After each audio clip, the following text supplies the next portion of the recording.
At an institution like RMIT, where you're really taking care to ensure that your students are in touch with industry and are highly employable, with openly licensed materials, you're able to immediately adapt and update those materials so that your students are best prepared.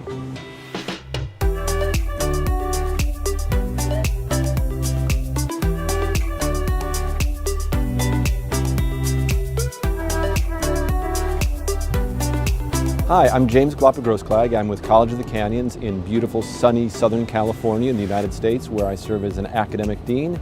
Amongst my other varied roles there, I support our Open Educational Resources Initiative.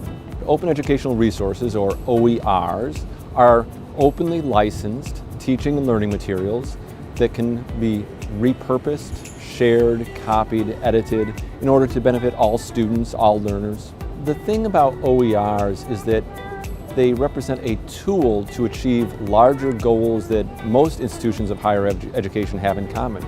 For example, removing barriers to student success. If we think about the #1 barrier that students in the United States, at least, identify as the barrier to their academic success, that's the cost barrier. By using open educational resources, which are freely available and openly licensed learning resources, we can remove that cost barrier and provide students with, for example, complete textbooks that are zero cost. Another reason why we would consider using open educational resources to support common goals in higher education would have to do with contextualizing the learning resources that we want our students to engage with.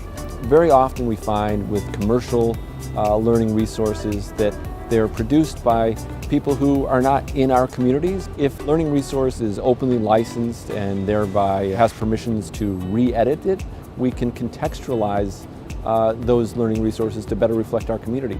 For example, in my context in Southern California, oftentimes commercial textbooks will use in examples names of students, for example, Joe and Mary.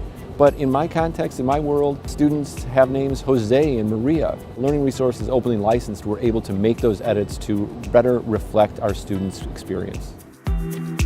There are a great number of studies now that demonstrate that when academics move from commercial products to open educational resources, the success rates of their students increase.